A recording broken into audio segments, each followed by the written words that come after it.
estábamos presentando y llegaste justo en tu turno. Sí, estaba tratando de entrar, pero obvio que la tecnología siempre falla conmigo en algún momento, pero acá estamos, Gonzalo, demasiado contenta de que estés con nosotros en este espacio. Mi nombre es Fernanda, soy psicóloga, trabajo ya hace 10 años en la Fundación de Diabetes y también trabajamos con otro tipo de condiciones también, pero específicamente en este momento en la Fundación ya llevo 10 años y ha sido lindo el trabajo, cómo se ha ido ampliando todo este proceso de pasar de una simple asesoría ahora también buscar espacios mucho más nutritivos y como con más riqueza en cuanto al proceso, así que por eso también estás aquí. Buenísimo. Muy cortito, voy a presentar a Gonzalo. Yo sé que la mayoría de la gente que está acá en el live sabe perfectamente quién es, pero puede que haya alguien que no. Y cuando yo le pregunté a la Mel y a la Feña, ¿qué digo de Gonzalo? ¿Qué es lo más relevante que la gente tiene que saber? Me mandaron una lista de cosas súper larga porque dijeron, de verdad, es extraordinario, pero para que la gente sepa, y yo obviamente me la anoté a modo de torpedo. Gonzalo es psicólogo clínico de la Universidad Católica, es doctor en psicología del Instituto de Psicología Transpersonal de Estados Unidos. Estudió en el Centro para la Investigación y la Educación en la Compasión y el Altruismo de la Escuela de Medicina de la Universidad de Stanford, siendo instructor certificado y supervisor de instructores de entrenamiento en el cultivo de la compasión. O sea, todos temas que están muy relacionados con lo que vamos a hablar hoy día, que es compasión y humanización en tratamientos médicos. Luego cursó estudios de posgrado en la Universidad de Derby, en el Reino Unido, sobre terapia centrada en la compasión y hoy es formador en esta terapia para personas de habla hispana. Y además participó con la escritura de un capítulo titulado La compasión como eje en la relación de ayuda en el libro Mindfulness y compasión en la relación de ayuda y es coautor de varios libros más relacionados a este tema. No le voy a seguir dando la lata y le voy a dar el paso ahora a Gonzalo a que él se presente y diga qué es lo que considera más relevante. Muchas gracias por estar con nosotros. Bueno, gracias por la presentación, José, gracias por la invitación, Melanie y Fernanda. Contento de estar acá, compartir algunas ideas. Es lindo ver que se suma bastante gente y creo que ya el hecho de tener este tipo de intervenciones que no son específicamente clínicas, sino que tienen una mirada como más comunitaria y generar red, en sí mismo es una instancia compasiva y que va más allá de lo medicalizado, ¿no? Probablemente es lo que vamos a hablar en un ratito más, como es muy importante el tejer las redes como una intervención en sí misma, ¿no? Y cómo la sensación de aislamiento social agrava cualquier tipo de sufrimiento en los humanos por el tipo de animal hipersocial que somos, digamos. Y sin embargo estamos viviendo muy atomizadamente, con lo cual generar redes está buenísimo y en ese sentido me alegra estar siendo parte de eso, de esto ahora. Así que gracias por la iniciativa, felicitaciones. Gracias, Gonza, por estar. Y Feña, Mel, yo les dejo a ustedes, que son las que saben del tema, rienda suelta adelante. Vamos a estar viendo los comentarios igual de la gente y si dejan preguntas. Vale. Bueno, gracias Gonzalo por venir. Yo sé que tienes una agenda ahí bien apretada y por darte el espacio. Para contextualizar un poco, igual quiero hacer un breve contexto, ¿no? De por qué en el fondo con la Feña quisimos hacer este ciclo de entrevistas y bueno, hemos pensado también en otras iniciativas y es que, bueno, como psicólogas nos toca lidiar bastante con todo lo que es el proceso de duelo después del debut, ¿verdad? En diabetes. Quizás quienes aquí nos están sintonizando y que sean nuestros socios y socias lo saben en carne propia, ¿no? Lo difícil que es recibir el diagnóstico y todos los cambios que en el fondo se enfrentan después de eso, pero también hay un dolor ahí, un sufrimiento que está como bien invisibilizado a ratos y que muchas veces, bueno, se habla poquito, pero que está, ¿no? Y que hace un poquito más pesada la carga de todo lo que es adaptarse a esta nueva realidad, ¿cierto? Y es que a veces los equipos médicos no llegan a ser del todo empáticos o del todo sensibles al sufrimiento que está experimentando el paciente en este caso. Y eso muchas veces pone en riesgo incluso la adherencia al tratamiento de los socios y las socias, ¿no? Que me da miedo ir al médico porque no me he inyectado o porque he andado alta y me van a retar, que en realidad he dejado de inyectarme y no entiendo nada, pero si pregunto me hacen sentir como, oye, pero ¿hasta cuándo? Y que sabemos que eso también, o o sea, es como hacernos cargo, ¿no? No estamos fuera de pronto caer en prácticas que puedan ser un poco no del todo buenas para los socios y las socias. Nosotros como fundación también no es que estemos como excluidos de ese grupo, solo que tratamos de hacerlo lo mejor posible y una manera de hacernos cargo y también de sensibilizar un poquito era traer estos temas, porque más allá de querer reparar con Fernanda, siempre, ¿verdad? En quizás empoderar un poquito a los socios, a reparar un poquito esas heridas que quedan de haberse sentido como menoscabados o no sé, o situaciones así, también es la prevención. No nos hacía mucho sentido no, no trabajar en esa parte de la prevención.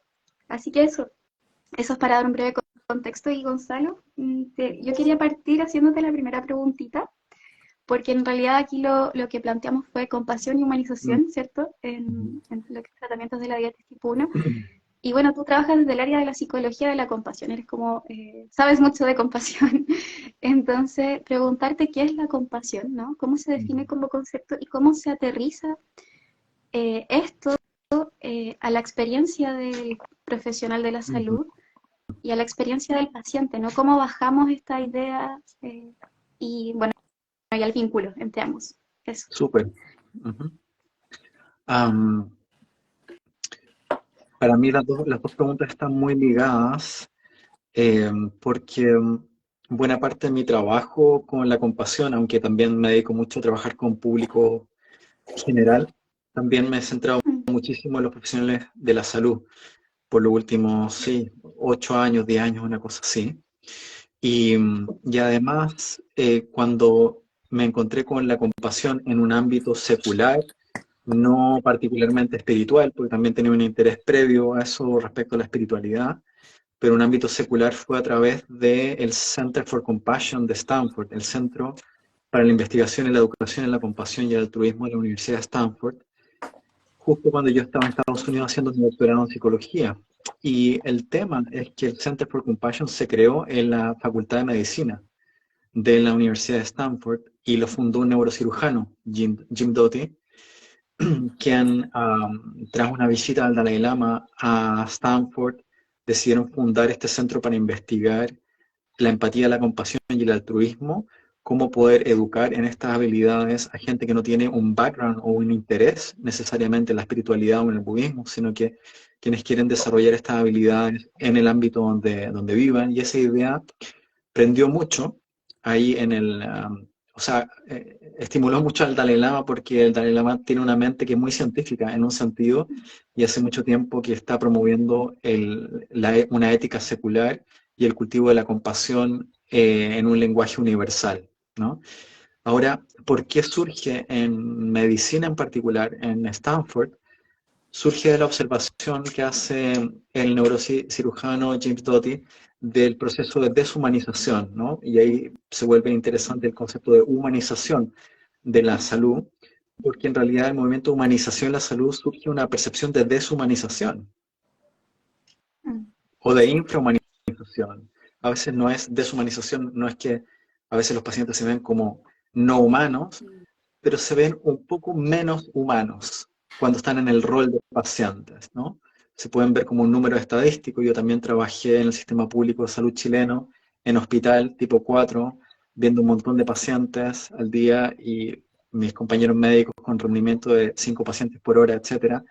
Hay como algunos elementos contextuales que invitan a la infrahumanización simplemente por la mecánica del sistema. Entonces, lo que observó Jim Doty allá es que, uno, los pacientes y los familiares no se estaban sintiendo tratados como personas, sino como portadores de síntomas o problemas, como algo que arreglar.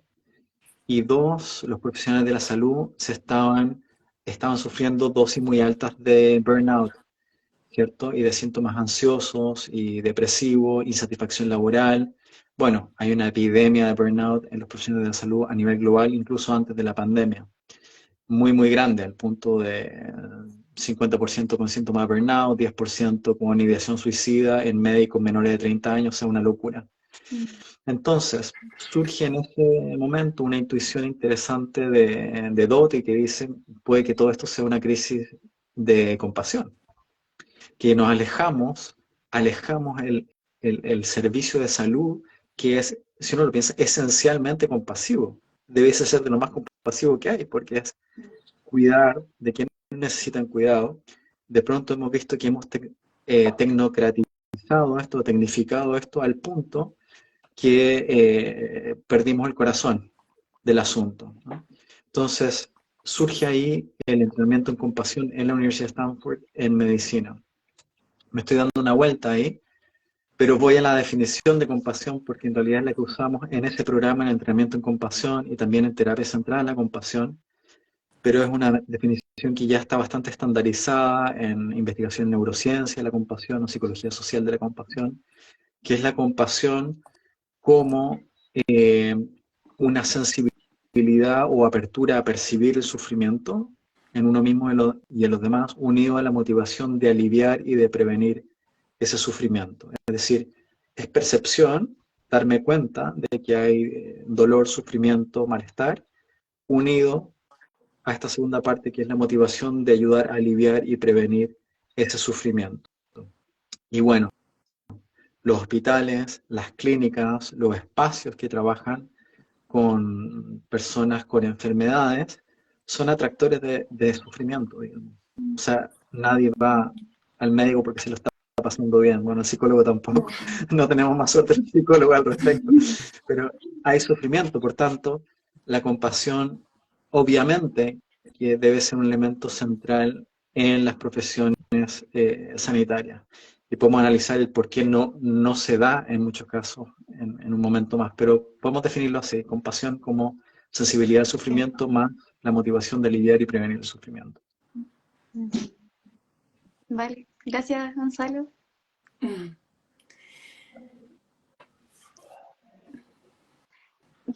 Yo tenía una pregunta, no sé si puedes aclarar tal vez algunos conceptos que a lo mejor para no para todos es tan familiar como secular, ¿sí?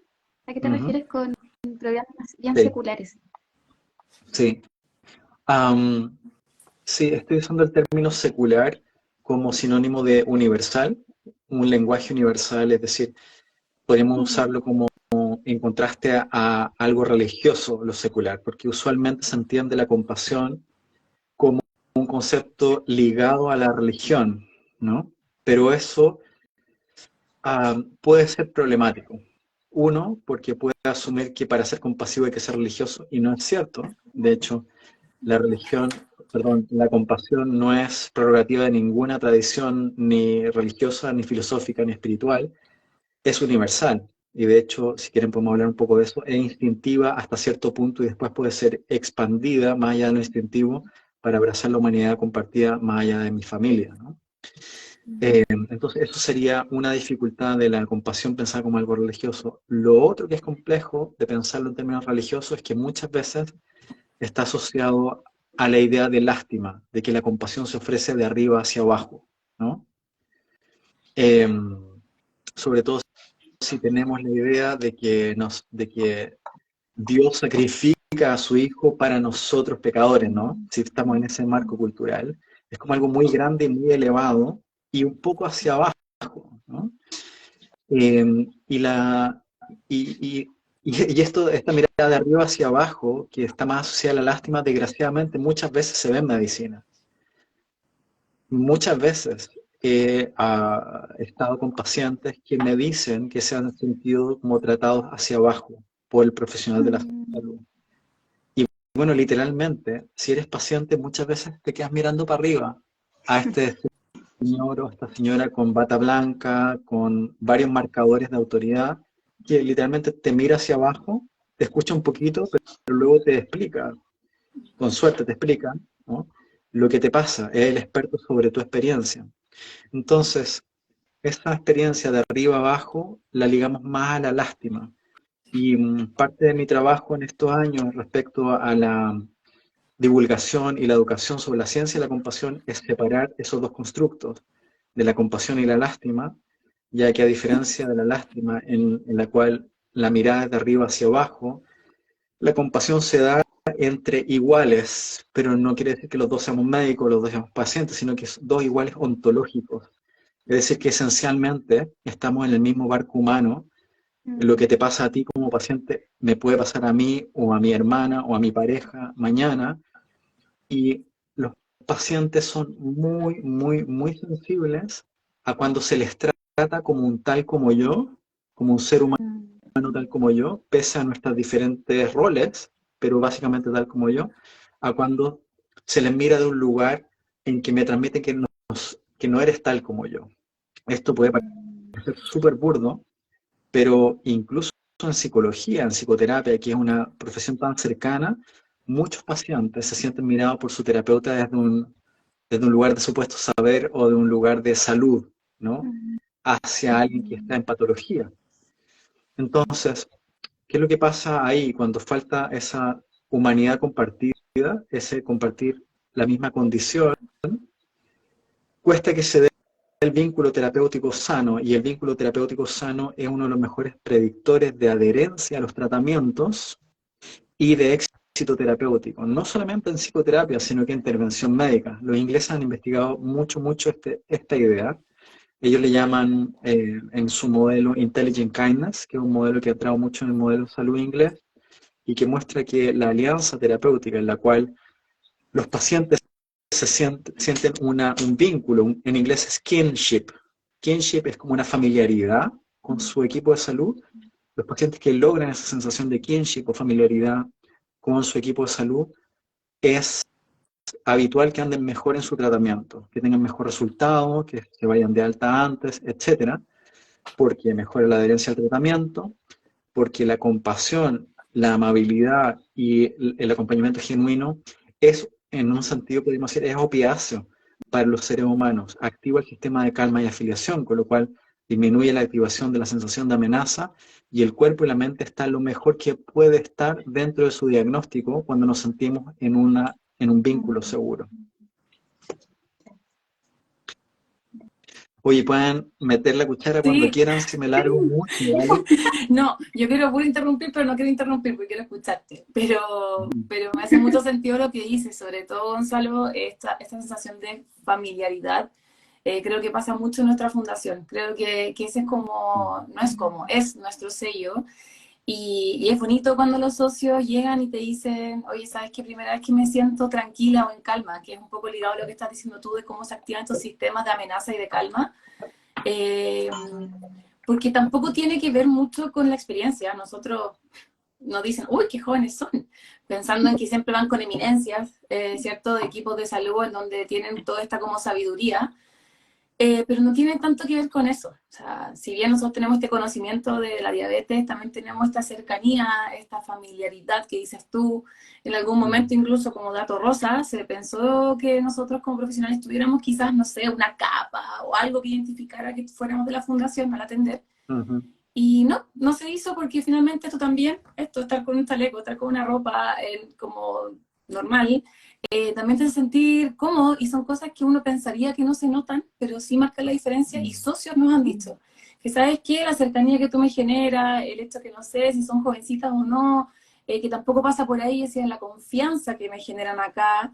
Por primera vez siento que no me van a retar, como decía Mel al principio, que es lo que están acostumbrados nuestros socios a recibir, retos, buena o mala glicemia, tienes muy mal control, ¿qué está pasando acá? Y finalmente, esta como terapia del miedo, si es que tú no te cuidas, te va a pasar esto, y recitar toda la cantidad de consecuencias, finalmente genera todo lo opuesto en la adherencia al tratamiento, como tú dices. Entonces, qué bonito como lo explicaste recién, de esto de bueno, no mirar de arriba hacia abajo, que también nos pasa bastante, Gonzalo, como esto de, pucha, yo soy todo, tú no sabes nada, tú vienes a mí a buscar el conocimiento, y más encima no te portas bien porque no te mides, entonces te castigo, te reto. Y tiene que ver con esto, con ponernos un poquito simétricos, y también, como dices tú, no dejar pasar el hecho de que hoy día puedo yo tener un título de profesional de la salud, pero mañana nadie me dice si yo quizás puedo también padecer una enfermedad crónica y también vivenciar ese dolor, como se pueden dar de repente vuelta las situaciones, y desde ahí también mezclando un poco. Y ahora voy a la pregunta, Mel, ¿cierto? ¿Tú ya terminaste con tu pregunta o faltaba un cachito? Sí, ya. No, está Ahora voy a explicar con mi pregunta. Disculpa, Dime. ¿puedo decir algo así muy brevemente Obvio. sobre lo que dijiste antes? Dos cosas. Una es, el tiempo que yo trabajé en hospital, en el sistema público, mis colegas psicólogos usaban delantal, no sé para qué, porque no era, no, o sea, claramente en realidad sé para qué, es un marcador de contexto, de poder y puede aportar seguridad a un profesional que no se siente del todo seguro, digamos. Pero nunca me puse delantal y lo segundo que hice es que mis colegas atendían con un escritorio cuadrado entre el profesional y el paciente y yo saqué el escritorio y pedí una mesa redonda y nos sentábamos con mis pacientes en torno a una mesa redonda. En ese tiempo no tenía como la teorización sobre lo que estaba haciendo, pero era algo intuitivo Mira. de que la mesa redonda nos pone en un mismo lado de la mesa. La mesa redonda no tiene lados, ¿no? Eh, y claro, y además, algo que no era tan común también en un hospital público es que mis pacientes sabían que podían tomarse un té conmigo cuando estaban conmigo en la consulta. No era tan común eso. Mira. Y eso, claro, me hace pensar en, en cómo hay investigación que se ha hecho con pacientes paliativos en Canadá. Hay un investigador muy bueno que se llama Shane Sinclair en Canadá, que ha hecho mucha investigación sobre compasión en salud y en particular en cuidados paliativos, y ha demostrado que para los pacientes, incluso cuando están cerca del final de su vida, para ellos es fundamental que no se les trate con lástima. Es decir, sin ese diferencial de poder del cual estamos hablando. De hecho, en investigación cualitativa, al entrevistar a los pacientes dicen súper claramente que si mi equipo de salud viene con lástima, que no venga, porque me hace mal que venga. ¿Por qué? Porque la lástima o ese diferencial de poder te quita dignidad. Y lo último que queremos perder los seres humanos es dignidad. De hecho, hay una terapia de dignidad, que es una de las intervenciones que se hace hacia el final de la vida como una posibilidad. Pero en realidad cualquier ser humano quiere ser tratado de forma digna. Y muchos pacientes, por ejemplo, hospitalizados, me han relatado cómo a veces se le hace procedimientos en su cuerpo sin ningún respeto a su dignidad, ¿no? O se le hace preguntas sin ningún respeto a la dignidad. Básicamente, a eso llamo infrahumanización, porque se ve al otro no como un otro en su complejidad, dignidad, ¿cierto? Y misterio, podríamos ponerlo en términos no sé, más poéticos, y se le trata como un disponible, como un objeto que es transparente y visible por todos lados, manipulable, ¿cierto? Sí.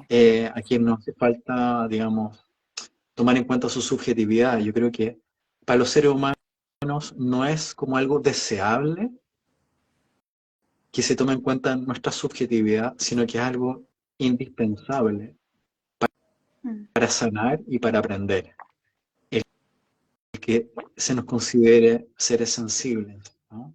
Dignos, con preferencias, con gustos, con temores, con ilusiones, con esperanza, etc. Entonces los pacientes dicen, si mi médico y mi enfermera vienen de arriba para abajo, que no entren porque no me sirven. Sí, muy cierto todo lo que dices y de hecho por eso me llama la atención que igual es tan transversal, porque nosotras si bien trabajamos en un nicho muy particular, yo claramente soy tu fan número uno, así que también sigo tus videos de repente y también pues me llama la atención esto mismo de que en varias situaciones se va generando lo mismo con distintas como factores en común, pero finalmente igual pasa esta misma sensación que dices tú. Y mira qué importante esos pequeños detalles que dices tú, como de sacar el escritorio intuitivamente, sin una base que te respalde quizás como desde la teoría, pero intuitivamente te nació hacer eso. Y son pequeños detalles como el té, por ejemplo. Yo me acuerdo cuando fui a mi psicóloga por primera vez, con la que hice match, en el fondo, cuando me ofreció tecitos de todos los sabores, que quizás yo puedo tener millones de té en la casa de mis papás, pero que me ofrecieron una taza de té y me hiciera sentir cómoda, fue tan distinto a otros espacios que fui más inhóspito, con una luz quizás más blanca, más fría. Para mí los detalles, al menos en ese sentido, me importan. Hay otras personas que quizás no tanto, pero hacen la diferencia. Y creo que el abrirse con un profesional, o sea, lo primero que importa es el vínculo y sentirte en confianza. Si no, yo lo primero que le digo, por ejemplo, a mis pacientes es, si no te sientes cómodo con tu equipo de salud, cámbiate. cámbiate a otro. O sea, no es la idea estar sufriendo toda la vida por tener que ir a esa cita médica donde ya estás ansioso antes, donde ya estás sufriendo, estás con nervios, tu glicemia suben por lo mismo, entonces se supone que tú vas a recibir ayuda y no pasar un mal rato. Entonces, esto, por eso te estamos invitando hoy día, porque vemos que es muy importante y que no es un capricho, sino que es algo que se está estudiando, que se está validando, que se está dando y que se está también como ampliando a todo el espectro de los equipos de salud. Y esperamos, ojalá que vaya esto cada vez más grande a nivel nacional y podamos verlo como algo que va dentro de, no como una opción, sino como el desde, me imagino. O sea, es mi sueño, con la MEL también. Y ahí me pasa la segunda pregunta, Gonzalo querido, que tiene que ver con esto mismo de los profesionales, de cómo puede afectar al profesional de la salud, ¿ya? Trabajar con enfermedades o condiciones crónicas y estar expuestos constantemente al dolor. Porque, bueno, estamos claros que el psicólogo, como ya lo dijiste tú, uno va al psicólogo cuando no está muy bien, obviamente, anímicamente, pero estamos hablando de, claro, enfermedades crónicas que generan dolor, que generan una sensación tanto física, emocional, espiritual también, pero por supuesto emocional y no solo física con el dolor. Entonces, desde ahí, ¿cómo nos puede afectar a los profesionales? Estar trabajando constantemente con este dolor, sosteniéndolo, conteniéndolo, resignificándolo quizás también, y ligado a eso, de qué manera esta experiencia pone en riesgo el que nosotros como profesionales también podamos conectar con esta compasión tanto con nosotros mismos, con nuestros socios, con nuestros pacientes. Súper. Tremenda pregunta. Cuando te escuchaba se me vino a la mente una señora de unos 88 años con la cual estuve conversando en un contexto de salud, también en el Hospital Clínico de Madrid, hace unos años, y ella me dijo, ¿sabes, Gonzalo? Llevo harto tiempo con este médico, pero me voy a cambiar, un médico de la Seguridad Social. ¿Y por qué se va a cambiar después de tanto tiempo? Y me dijo, es que no me mira a los ojos. Y me llamó la atención eso. Y también eso da cuenta de que son efectivamente microgestos los que dan la sensación de conexión o desconexión. Digo esto porque muchas veces puede estar la sensación de que la compasión es algo muy laborioso, largo, costoso y que necesita un montón de tiempo para ser compasivo, pero lo que ha mostrado la investigación sobre el tema es que usualmente la percepción de compasión por parte de los pacientes y de empatía no se basa en que el médico te escuche media hora, sino que a veces decir una frase sentida que me haga sentir que realmente me entiendes lo que te estoy diciendo y entiendes el peso emocional de lo que me estás comunicando en vez de transmitírmelo como si estuvieras hablando de un refrigerador, ¿no? Sí. Estoy diciendo esto antes de ir a qué nos pasa a los profesionales, pero creo que este punto es importante. El que los pacientes se les llame por su nombre en vez de diagnóstico o número. El que se le explique qué significan los sonidos que escucha de las máquinas. Sí. Que no, si no sabes va a activar tu amenaza. El que se le explique el procedimiento que se le va a hacer antes de que se le haga, por ejemplo.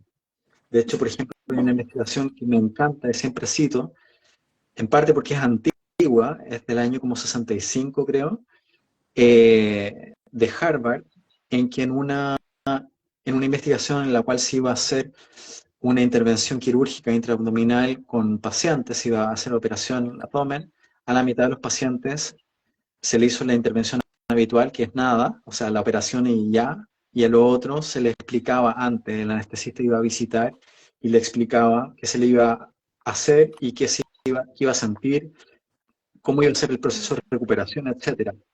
Esa intervención de tener al anestesista media hora contigo, saludándote, explicándote, tratándote como ser humano, básicamente, hizo que post operación, quienes recibieron la visita, necesitaron la mitad de morfina para manejar el dolor. Y salieron de alta del hospital 2,7 días antes. Increíble. Se me cortó un poquito. ¿Me Sí, no escuchan? se escucha. Sí, se escucha perfecto. Vale, entonces salieron de alta 2,7 días antes. Si tú piensas el coste de 2,7 días semanas de hospitalización extra. Bueno, por eso es porque está entrando y va a entrar más y más la compasión en salud, no porque seamos buenos, sino porque es más económico hacer las cosas bien. Eso me lo dijo Mira. un director de una clínica con la cual estuvimos trabajando en Colombia, Medellín. Él entendió esto y estaba, bueno, hicimos trabajo con su directivo, etcétera, porque él me decía, Gonzalo, al final sale más barato hacer las cosas bien y que la gente esté bien. Sale más barato, ojo, no solamente tratar más compasivamente a los pacientes, sino a los profesionales, que vamos a ir a ese punto después. ¿Cómo un profesional puede ser compasivo cuando está siendo explotado? Difícil, ¿no? Sí. Vamos a ir para allá después, vamos por partes. Qué Entonces, interesante. son microgestos usualmente los que quedan registrados como marcadores de empatía y compasión en las personas. Que te llamen por el nombre, que te expliquen lo que va a pasar, etcétera. Que te den algunas frases o señas claras de cierta empatía, que te expliquen en un lenguaje no técnico, sino que en un lenguaje coloquial, que a muchos médicos les cuesta un montón hacer eso, Sí. porque hay como un cierto estatus en hablar complicado, de alguna forma, ¿no? Como si eso sirviera, pero es un marcador de poder, realmente, usar el lenguaje técnico. No sé, en mi tiempo de trabajo lo que he visto es que la gente mientras más sabia, realmente, más simple puede comunicar el mensaje, digamos. Tal cual. Y mientras más técnico habla la gente, más insegura realmente es en lo que hace. Bueno, es una volada aparte. Pero creo que quien comprende puede explicar en términos sencillos. Sí. Bueno, esos microgestos que no son costosos, pero sí toman conciencia e intención. No son costosos en términos de tiempo, de energía, pero sí requieren intencionalidad y presencia. ¿Qué es lo que puede estar remando en contra de la intencionalidad y la presencia del profesional? Varios factores. Varios factores. Uno es el nivel de sobrecarga, ¿cierto? Sí. Entonces, a mí me puede gustar mucho trabajar en psicoterapia, pero realmente hacer psicoterapia a 8 o 10 pacientes al día, 5 días a la semana, no es sostenible en términos de sostener mi nivel de claridad mental, de empatía, de presencia, etc. En culturas institucionales donde el autocuidado es un asado de vez en cuando, absurdo, o que el autocuidado queda como a criterio personal y del bolsillo del profesional en su tiempo fuera del trabajo, por ejemplo. Entonces, la sobrecarga de trabajo. Dos, condiciones laborales que generan precariedad. Yo trabajé entre 4 y 5 años en el sistema público de salud, siempre boleteé y ganaba una miseria. Haciendo trabajo hiper complejo, realmente. O sea, si no te sientes bien tratado, si tienes un contrato muy precario, si sientes que no te puedes enfermar porque no se te van a pagar los días de enfermedad, o sea, Sí. ¿qué es lo que pasa? El profesional precarizado está con un sistema de amenaza activo. Si estoy en sistema de amenaza, ¿cómo voy a poder ofrecer corregulación desde la calma a mis pacientes que están amenazados por su condición? Sí. Entonces, es bastante pedir al sistema nervioso del profesional que está en amenaza poder ofrecer compasión a un otro. Tercero, ¿cómo llamarlo? La micropolítica de las instituciones de salud es muchas veces muy, muy desgastante. En mi experiencia personal, por lejos, me estresaba mucho más la dinámica del director del hospital donde trabajaba y la micropolítica dentro del hospital que mi trabajo con los pacientes. Al final, mis pacientes eran mi refugio del absurdo que estaba ocurriendo en ese hospital, ¿vale? No me voy a meter ahí. No, Porque, pero se entiende, entendemos. pero yo sé que mucha gente me entiende en lo que estoy diciendo, ¿no? Sí. O sea, las dinámicas y las políticas en las instituciones a veces son un escándalo realmente y no se ve el impacto que tiene eso sobre cuán seguros se pueden sentir los profesionales y respaldados por una institución acogedora que me permita ofrecer lo mejor que tengo. Por eso, cuando me invitan a un hospital o una clínica o a un servicio de salud a dar talleres o charlas sobre compasión, siempre pido que estén los directivos y siempre hablo de la compasión en 3 flujos en la institución. Uno, y el más obvio y por el que me llaman usualmente, es compasión hacia los pacientes y los familiares. Pero luego hay el trabajo de autocuidado y autocompasión de los profesionales, administrativos, técnicos.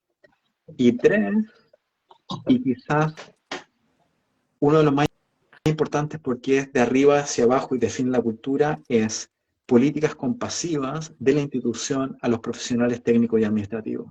Qué O sea, importante. si se me invita a hacer entrenamiento en compasión a profesionales para que traten compasivamente a los pacientes, pero capto que los directivos de la institución no tienen ninguna intención de generar una cultura compasiva que realmente trate dignamente a sus trabajadores, que pueda apoyarlos en momentos de dificultad, de duelo, de enfermedad, de lo que sea, realmente no me presto para eso, porque siento que no es coherente, simplemente. Y finalmente el entrenamiento en mindfulness o compasión se transforma en el lubricante de un mecanismo que está machacando a la gente, digamos. Entonces, no es bueno que mindfulness o compasión se use como aceite que mantenga los engranajes de una institucionalidad que es explotadora, ¿vale? Sí. Y Se imagina, perdón que entonces, te interrumpa, pero se imagina como un sí, engranaje, como que en el fondo tú puedes ofrecer esta línea, pero sin esta línea no puede existir ni esta ni esta. Por ende, claro, es como, ok, voy a hacer la charla, pero también tiene que haber, como hiciste, una cultura. O sea, que sacamos con hacer cambios de aquí hacia abajo, si de aquí hacia arriba estamos todos estresados, todos colapsados, todos al borde del burnout. sí, Pero la vocación hacia nuestros pacientes es tal que damos el todo por el todo, pero ese dar sí, por el todo a veces te quema, te pasa la totalmente. cuenta. Y como dices tú, algo que también nosotros siempre peleamos un poco como profesionales de salud, específicamente los psicólogos, es ¿qué queremos? ¿Cantidad o calidad? Porque por cantidad podemos atender todo el día vueltos locos, 5, 10, 15 minutos, pero ¿cuál es la calidad que le estoy ofreciendo? ¿Cuál es el servicio que le estoy ofreciendo a ese socio, a ese paciente? Da lo mismo donde sea, en la qué institución sea, o quiero calidad. Entonces no logramos ver más allá, que no tiene que ver con que no queramos tener más cantidad de personas que queramos ayudar, sino que en el fondo es como no nos desgastemos mientras estamos ayudando a otras personas.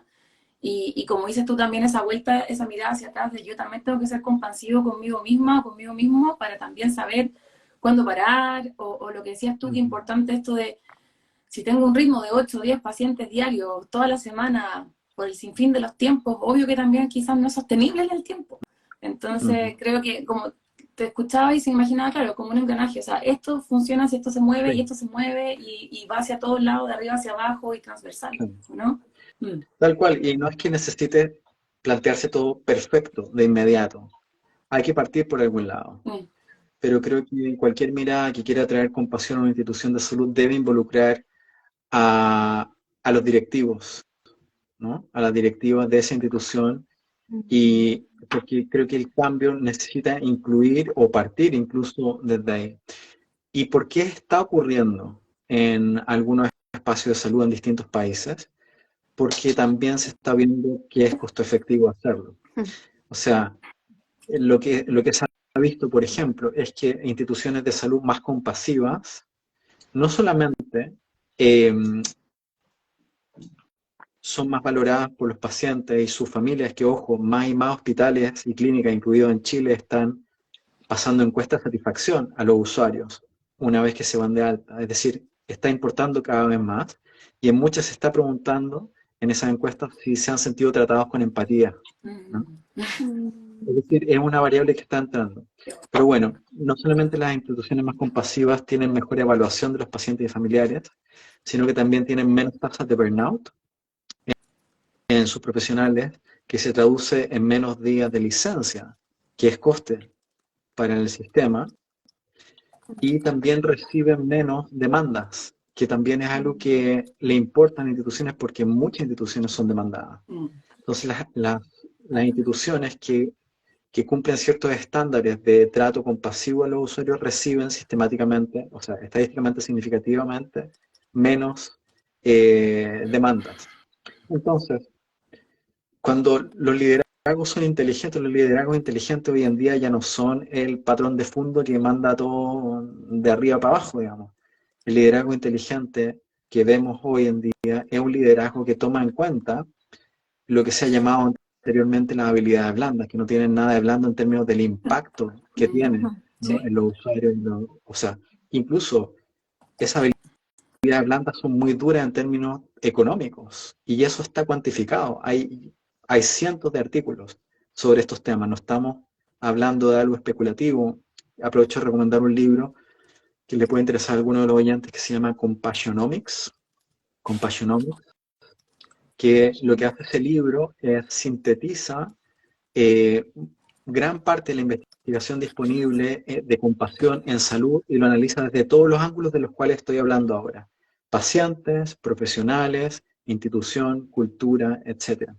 Súper interesante ese libro. Entonces, en realidad cuando voy a una institución de salud, realmente lo que necesito es simplemente presentar datos. Realmente, no es que esté pidiendo, oye, por favor, sea más amable porque la gente se siente mejor.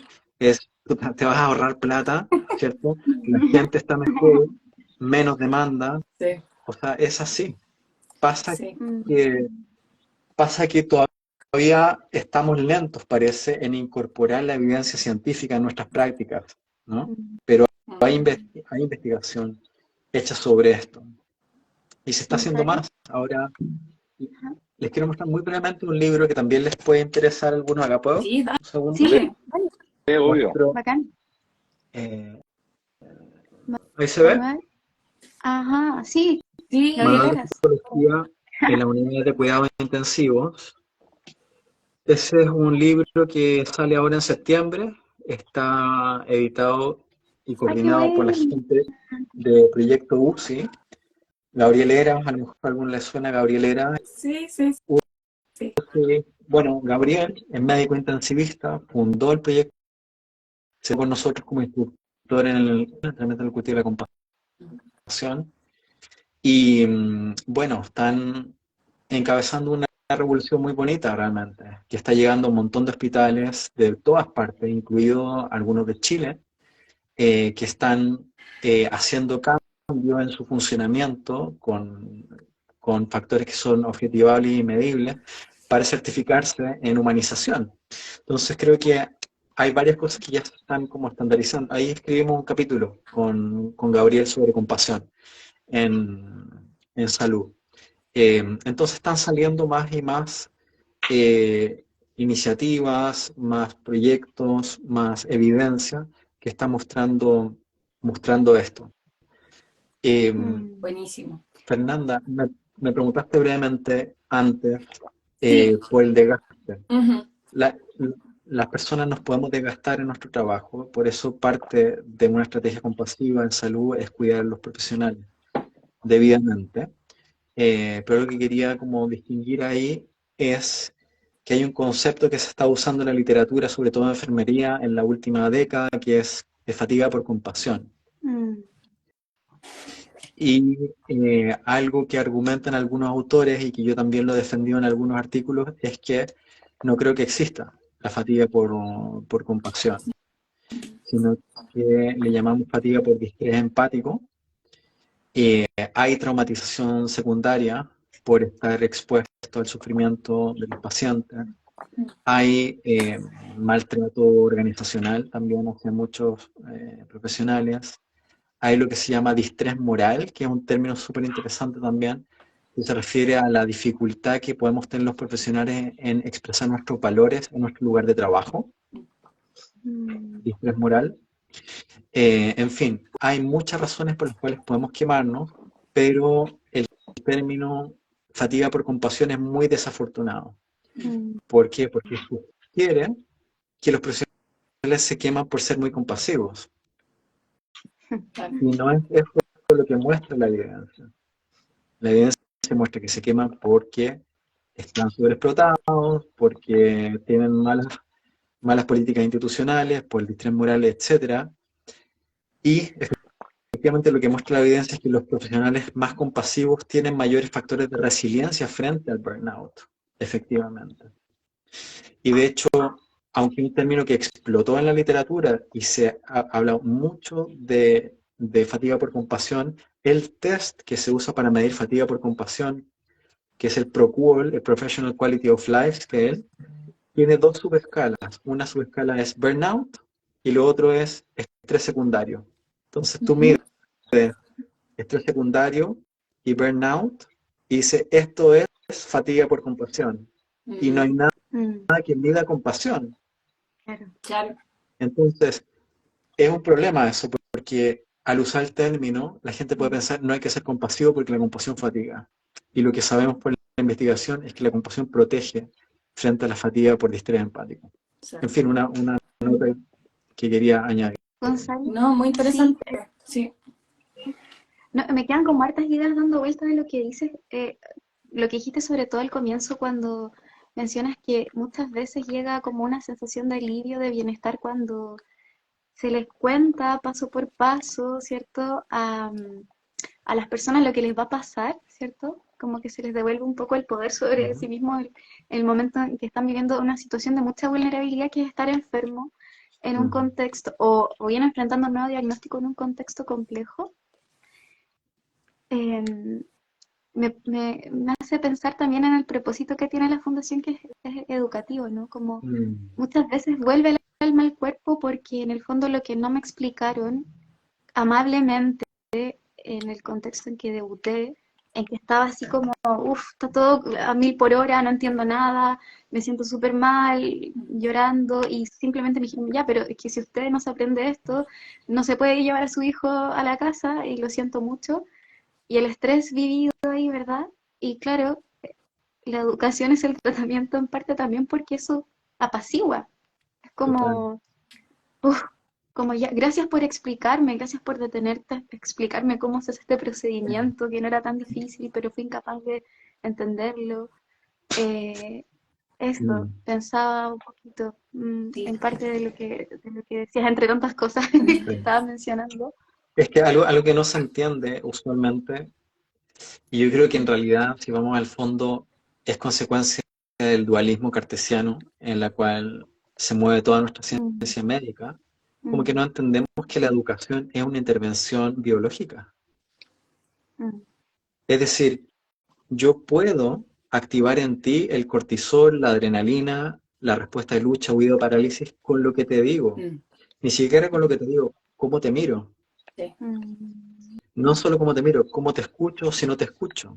O puedo activar en ti la oxitocina, la progesterona, tu corteza prefrontal, tonificar tu nervio vago, si te hablo de cierta forma, si te miro de cierta forma, si te escucho de cierta forma. Es decir, las palabras y las ideas tienen un correlato inmediato fisiológico.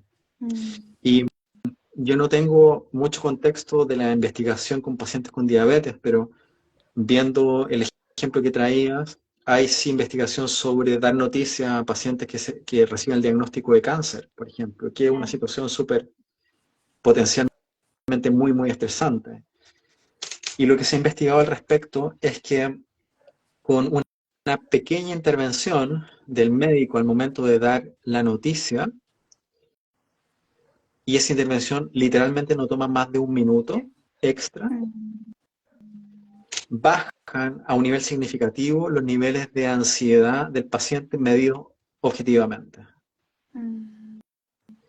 Esa intervención está escrito, no lo tengo aquí a mano, pero es mirar al paciente y decirle: lo que te voy a decir no es una buena noticia, pero quiero que sepas que estoy aquí contigo, que te voy a acompañar en todo el proceso. No te vas a ir de acá sin tener total claridad de lo que estás viviendo. Cuenta conmigo para todo lo que venga. El diagnóstico de manera como razonable, y después volver a enfatizar aquí, acompañándote en todo el proceso, puedes tener plena confianza en hacerme las preguntas que quieras, no te quedes con ninguna duda. Simplemente decir eso o no decirlo hace una diferencia muy significativa en mediciones objetivas y subjetivas de estrés del paciente. Objetivas, cortisol en sangre, y subjetivas, ansiedad, estado. Gonzalo, Entonces, perdón, pero complementando lo que estás diciendo tú, sin ir más lejos, a nosotros nos pasa. O sea, nosotras las primeras preguntas que hacemos también al inicio de nuestras asesorías, obviamente, es hacer como la ficha con la información de nuestro socio, y parte de la pregunta siempre es ¿cómo fue el debut? Cuéntame un poquito cómo fue, y es increíble, o sea, de verdad que, claro, nosotros lo vemos como más en la parte más emotiva, más quizás no tan de números, tan duro, ujú, pero tú lo ves, o sea, tú ves como esa familia que tuvo una buena acogida, que como dices tú, no es sentarte y explicarle una hora, es tú te demoraste y yo te comprometer menos de un minuto en decir, hola, mira, te voy a dar noticias, ujú, quiero que sepas que voy a estar aquí, cualquier duda, te voy a acompañar en el proceso, o sea, eso tan simple, y también explicarlo obviamente con palabras simples también. Nosotras hacemos mucho énfasis en que, como decías tú, no es necesario empezar a hablar de la hemoglobina glicosilada, con esto, con lo otro, con cosas tan complejas que tú ya estás ujú, complicado, ya estás asustado, ya pescaste a tu hijo, te fuiste a urgencia, con los nervios en las manos, y te están explicando en chino mandarín que no entiendes nada. Y desafortunadamente, a veces incluso en ese mismo momento en que te dan la noticia, te dicen, y mira, todas las condiciones que te estoy contando pueden traer todos estos problemas a futuro, ujú, entonces es importante. O sea, es una bomba gigante.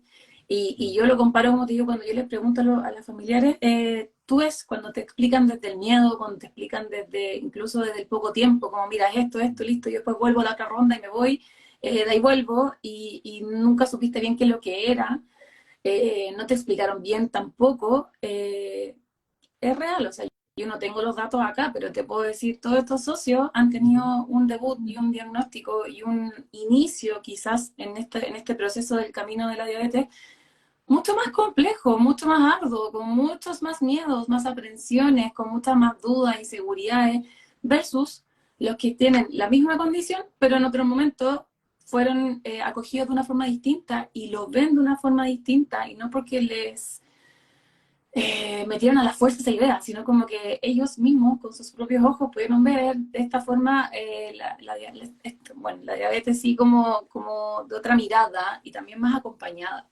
Y como dices tú, no son más de 5 minutos, es un minuto, ujú, nada más. Y es ese corte inicial que yo creo que es lo más importante, como atajar el inicio de este camino que luego empiezan a transitar. Pero tengo fe y se está logrando, pero como dices tú, es súper importante. Si bien nosotros no tenemos los datos duros, como dices tú, eventualmente podríamos hacerlo algún día también como para poder ujú. rectificar esto, porque es increíble. Nosotros lo vemos todos los días, todos los días. Entonces, Estaba mirando. Ah, perdón, Finita, pensé que. ah, Sorry. no, eso. Nada, te iba a interrumpir. Dale, Estaba dale. mirando la hora, Gonzalo. Te podemos robar unos minutitos más para ir cerrando, Sí, porque ujú, ya van a ser las sí. ujú, Eso me tenía un poquito preocupada. ujú, Ya, eso. Súper buena la intervención de ambos. Y creo que por ahí Fundación Rafa comentaba, entonces no hay justificación para la falta de empatía, no lo sé, pero creo que igual es bueno ahí poner el No, énfasis en que no, perdón, Mel, ¿qué dice? Entonces, no hay no. justificación en la falta de tiempo si una asistencia Ah, compasiva no toma más de un minuto. Es que lo tiró ah, como comprendo. dividido, Ah, pero ujú. eso es lo que se ya, refería. comprendo. Sí. Creo O que es sea, bueno, sí, mm, no, brevemente es bueno poner el énfasis. dale, dale, Sí, ah, dale, sí, dale. poner el énfasis en lo que planteaba el Gonzalo también, que en el fondo, claro, eh, igual hay una falta de espíritu compasivo también de parte de las instituciones. Ujú, Entonces muchas veces, imagino, ¿no? Que el profesional de la salud está tan quemado que también ya no puede ni resonar consigo mismo, ni con lo que está ujú, viviendo, está desconectado, disociado, entonces tampoco logra resonar con el sufrimiento del otro de una manera ujú, compasiva. Y ahí pienso también en cómo debe cambiar la cultura, los flujos, ¿no? Que también vayan en todas las direcciones, ¿no? Los flujos de la compasión. En el fondo, tener esa mirada más amplia también es importante, ¿no? No simplemente mirarnos bueno, como profesionales de la salud, como lo estamos haciendo todo mal, sino que también apelar a que hay un sistema que está sosteniendo, como decías tú, que se dan ciertas dinámicas, ¿no? total. Eh, entonces, creo que no hay justificación probablemente, pero también en qué contexto estamos trabajando, de qué manera, qué tan precarizado está nuestro trabajo, eh, quién nos contiene a nosotros también como profesionales de la salud de vez en cuando, ¿no? Y también hacernos cargo, pero también que el sistema también, la idea es que cambie, ¿no? Que pueda aspirar a ciertas modificaciones para que el cuidado vaya en todas las direcciones, ¿cierto? Total. Como eso. Sí, sí, muy de acuerdo. Y efectivamente estamos tocando un tema que es complejo, entonces no se puede decir una sola cosa. No es que los profesionales no sean compasivos. De hecho, yo creo que la mayor parte de los profesionales son compasivos, efectivamente. Pero la mayor parte está agotado también. Y además, si no hay una educación en estos temas, aunque sean tan fundamentales y humanos, si no hay una educación, Mm, uno no ve lo que uno no sabe. O sea, si yo sé, porque tengo datos y tengo entrenamiento de que en un minuto puedo expresar algo que va a traer bienestar a mi paciente, muchos profesionales lo van a empezar a hacer. Pasa que en la mayor parte de los lugares aún no se hace ese tipo de educación. Y a mí me enseñan sobre todo qué impacto tiene el tono de voz y la prosodia vocal en la activación de la calma o la amenaza de mi paciente. No voy a hacer ese cambio. Si yo conozco el dato, por ejemplo, de que los médicos tienden a interrumpir a los pacientes a los 20 segundos que empiezan a hablar y sé que el paciente necesita en promedio 40 segundos nada más para expresar lo central, voy a quizás empezar a escuchar 40 segundos en vez de interrumpirlo a los 20. Entonces, por un lado, falta educación y entrenamiento que ha estado fuera usualmente de la formación profesional de los profesionales de la salud. De hecho, la investigación lo que muestra, y esto hay varios metaanálisis sobre el tema, médicos y enfermeras disminuyen su empatía durante su formación profesional. Es decir, los estudiantes de medicina y enfermería en primer año tienen más empatía que los de tercero y cuarto. En parte porque la formación médica te activa el sistema de amenaza a tope. Y es muy difícil mantenerte empático o compasivo si es que estás en amenaza. Bueno, también es difícil mantenerte empático y compasivo si estás quemado en tu trabajo. Cuando los profesionales de la salud tratan como número a sus pacientes o como conjunto de síntomas, eso se llama despersonalización. Es una de las maneras de llamarlo. ¿Y de qué es síntoma la despersonalización? La despersonalización es uno de los 3 síntomas principales del burnout. En el burnout tenemos insatisfacción profesional, agotamiento emocional y despersonalización. Con lo cual podemos ver cuando un profesional no es empático, cuando trata a sus pacientes como un objeto, es un síntoma. En la mayor parte de los casos, no es quizá mala persona. Por un lado, hay falta de educación, por un lado hay variables institucionales que van en contra de la compasión quizás, pero también es un síntoma. Es decir, es una señal de sufrimiento. De hecho, ¿cómo no va a ser sufrimiento? Trabajar todo el día con gente y no conectar con la gente con la cual trabajas. Obviamente que es sufrimiento. Es alienante. Entonces, como decía, eh, como decía Nachman, en realidad necesitamos abordar esto de manera integral, ¿no? No es una sola cosa. No es solo compasión de los profesionales de los pacientes, sino que también es autocuidado de los profesionales, también es ir instalando políticas y culturas institucionales compasivas, de tal manera que el sistema de calma y afiliación de los profesionales también esté más en verde para poder ofrecer verde a sus pacientes. ¿Vale? Lo bueno es que hay información, hay datos, hay investigación y está saliendo más investigación. Y no solamente investigación con resultados como del impacto clínico, sino que también del impacto económico y legal que tiene esto, que es al final lo que hace tomar las decisiones a los stakeholders, ¿no? A los que hacen las decisiones, a los que están a cargo. Pero bueno, somos un poco lentos, ¿no? Pero bueno, ahí vamos. Igual van surgiendo iniciativas, ¿no? Por distintos lados y está bueno fijarse en lo que va. Y usualmente los cambios en las instituciones no parte por todo el mundo, sino que parte por un grupito pequeño, motivado por ver un cambio. Entonces, ya tener este tipo de conversaciones en instituciones es muy buen pie de entrada, generar por ejemplo, generar un pequeño grupo de estudios de humanización en salud en tu institución.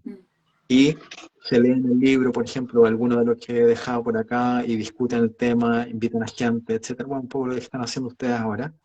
Eso va abriendo la imaginación de para dónde podemos ir como institución.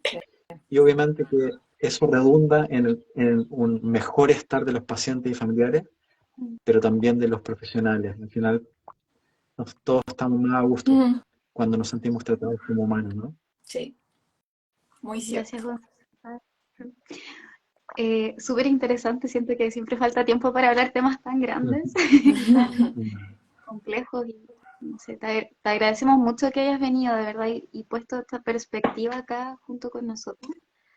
Si es que nos permites unos minutitos, si es que puedes resumirlo, obviamente, ya. Y ahí, Fernanda, si quiere agregar algo más a esta idea, es de qué manera entonces los profesionales de la salud pueden tratar de desarrollar un espíritu más compasivo. Existen formas, bueno, acabas de sugerir algo, ¿no? Grupos de estudio, ¿verdad? No sé si hay algo más que quisieras añadir a eso o una otra idea. Y Feña, no sé si tienes alguna preguntita para cerrar. No, es tal cual, para no quitarle más tiempo, pero en el fondo es el como qué herramientas podemos ir incluyendo o qué herramientas podemos ir teniendo quizás. A mí me gusta mucho el concepto de ancla. Yo que también he estado muy metida en estos temas, para mí de repente cuando me siento medio desestabilizada, a pesar de tener estos conocimientos de autocompasión, obviamente soy humano y digo, estoy colapsado. Pero, por ejemplo, busco mi ancla, que en mi caso, por ejemplo, tiene que ver a veces con la respiración o detenerme unos minutos, meditar. Con Melanie también lo hemos conversado y también compartimos mucho esa herramienta. Pero no sé si tú quizás puedas darnos como algún tips o sugerencia o algo de tu conocimiento de alguna herramienta que podamos ir teniendo en nuestra práctica diaria para no perdernos en este foco y como volver al centro.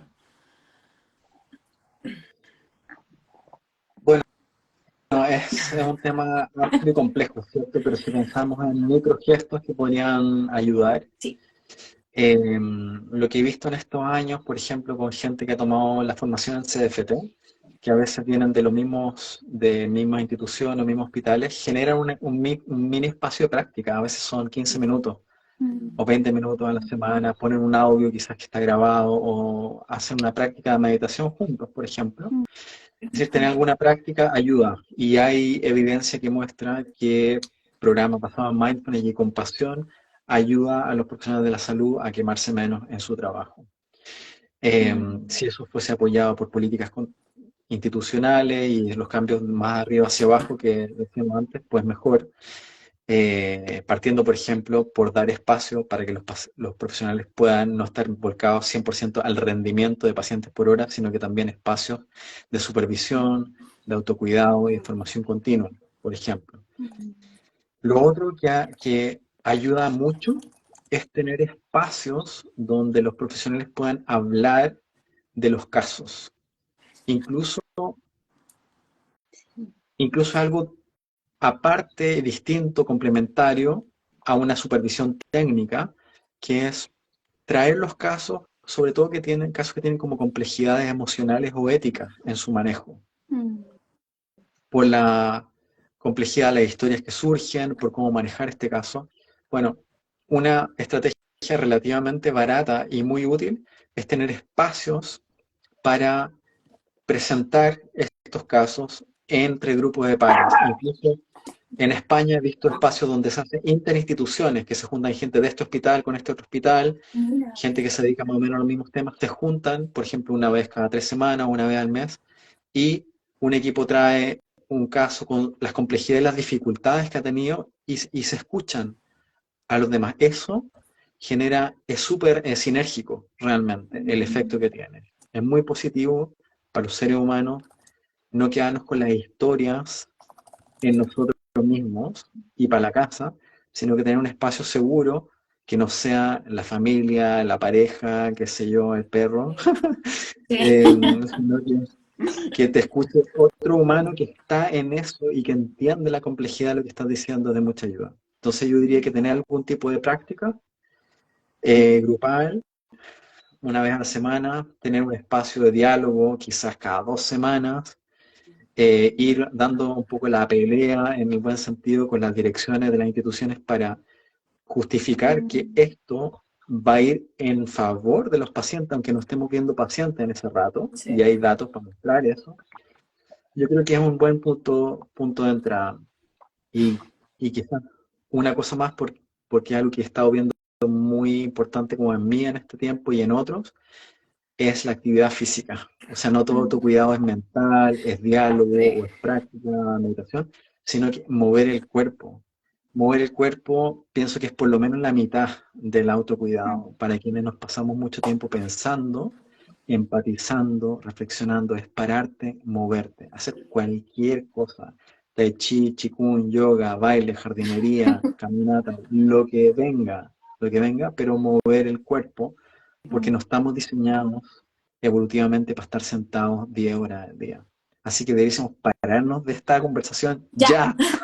Ahora, Esa es la hora hagamos una pausa activa ya. Bueno, O sea, paremos antes de que me vuelva a decir, oye, ¿tienes unos minutitos más? No, no. no, Estamos. Estamos. Vamos a hacer una actividad física Sí. ahora, de hecho, vamos a hacer una pausa No. activa ya. Bueno, La vamos verdad, a cerrar con un sí. ejercicio de yoga. No, hay no. que cerrar, por respeto obviamente al tiempo de Gonzalo y también, como dicen, por respeto al tiempo de nosotros y a la gente que nos está viendo, tenemos que ir cerrando, pero yo no quiero cerrar sin antes agradecerle de verdad, de corazón, a Gonzalo por su tiempo, por la instancia, de verdad que fue buenísima. Yo hace un ratito me puse a leer los comentarios y no soy solo yo, sé que las chiquillas también. Hay un montón de gente que está muy agradecida porque se sintió demasiado identificada con la conversación, sintió de verdad que por fin se estaba tocando un tema que parece que mucha gente tenía guardado hace rato. Así que sería súper bueno que podamos replicar, ya sea con Gonzalo y también con otras personas que sabemos que cada experiencia nos puede aportar algo, ¿cierto? Este tema de la compasión. Así que bueno, Gonzalo, te agradezco, te dejo un minutito también para que tú cierres y no sé si tuviste la posibilidad de leer ahí los comentarios, pero mucho cariño Están para las buenos. chiquillas y también especialmente mucho cariño y agradecimiento para ti. Están lindos los comentarios. Sobre todo el de mi mamá. Buenísimo. No, por mi parte, gracias por la instancia y felicidades por lo que están haciendo y el espíritu desde el cual lo hacen. Me parece excelente. Qué suerte para los pacientes y familias que están ahí en contacto con la Fundación Diabetes Juvenil, de que haya un enfoque centrado en la persona, en el ser humano. Así que enhorabuena ahí el trabajo que están haciendo. Gracias. Gracias, Gonzalo. Gracias Y por le tu paso tiempo. el aviso a mucha gente que estaba preguntando si va a quedar grabado, si van a poder volver a buscarlo las veces que quieran a nuestro Instagram, Diabetes Chile. Eso. Genial. Que estén muy bien, cuídense. Hasta Gracias. luego. Chao, gracias Chao, por chao. todo. Chao. Chao. Gracias.